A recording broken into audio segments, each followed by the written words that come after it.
Аса қамқор, ерекше мейірімді Алланың атымен бастаймын. Ассаламу алейкум, қымбатты аға бауыр, әпке қарындас, құрметті көрермендер. Жаратқан ием баршаңызға өзі жар болсын. Алла тағалаға жақындататын ұлы амалдардың бірі жетімге қарайласу. Оны жебеу. Жетімге қарайласу деген сөз тек қана оған садақа беру, оған бір керекті зат әперу емес. Бұл сөзсіз оған қарайласудың бір бөлігі. Жетімге барып, оның басынан сипасаң, жүрегің жұмсарады, көңілің жай табады. Бір риуаятта әрбір тал шашы үшін жақсылық жазылады делінген. Жетімнің жүрегіне қуаныш сыйла, ешқашан ренжітпе. Себебі жетімге жақсы қарау сені Аллаға жақын ететін амалдардың ұлысы. Кейбір балалары балиғатқа толмаған жалғыз басты аналар біздің қарайласуымызға мұқтаж. Солардың үйіне азық-түлік апарып берсек, керек жарағын әперсек, олардың көңілін көтерсек, сауапты амал болмақ. Кейбіреуі ешқашан ойын-сауық орталықтарында болмауы мүмкін. Тіпті оның не екенін де білмеуі ықтимал. Қасиетті Рамазан айында сондай мұқтаж жандардың мұңын бөлісіп, көңілін ауласақ, Алланың алдында алар сауабымыз да еселенбек. Сол балаларды разы еткенің үшін әлемдердің Раббысы разы болады. Осы амалың үшін мәңгілік жәннатты тағдырыңа жазып беруі мүмкін.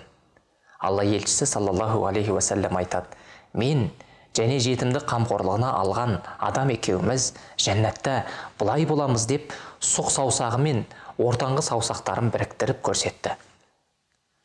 Мұқият қарасаңыз, осы екі саусақтың арасы өте жақын. Пайғамбармен бірге болу, ол не деген бақыт. Бір күні Алла елшісі саллаллаху алейхи уассалам сахабаларына мына хадисті баяндап береді. Қияметте жәннаттың есігін ең алғашқы болып мен қағамын.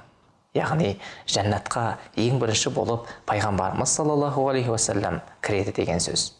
Сол кезде менің артымнан асыға бір әйел келеді. Ол әйел шәһидтерден емес, пайғамбарлардан кейінгі дәрежеде тұратын шыншылдардан да емес, салихалылардан да емес. Мен оған: сен кімсің деп сұрағанымда, әлгі әйел: мен өзімнің жетім балаларыма қарайласқан әйелмін деп жауап береді. Алла тағала Құранда былай деп айтады: тамақты жақсы көре тұра міскінге, жетімге және тұтқынға жегізеді. Міне солардың Алла алдындағы дәрежесі үстем болады. Бұның барлығын не үшін істейміз? Мұндағы мақсатымыз не? Бұл ісімізбен не қалаймыз?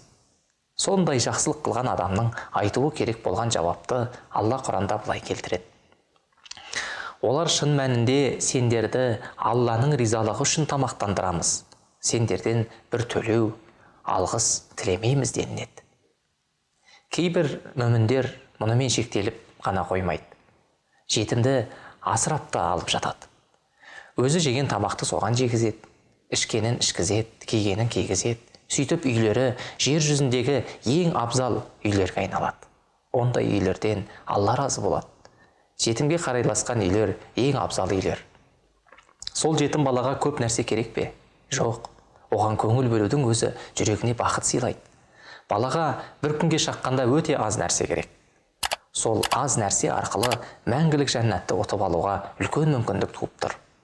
Бүгін отырып еске түсіріп көріңіз. Сіз танитын адамдардың арасында жетімдер бар ма? Егер бар болса, бүгінгі күніңізді соларға арнаңыз. Көңіл бөліңіз, ойнатыңыз, көңілін көтеріңіз. Жәрдем беріңіз. Алла дәрежеңізді көтерсін. Алла тағала мақтаған құлдардың қатарынан табылуға жазсын. Алла тағала сіз бен біздің баршамыздан өзі разы болғай.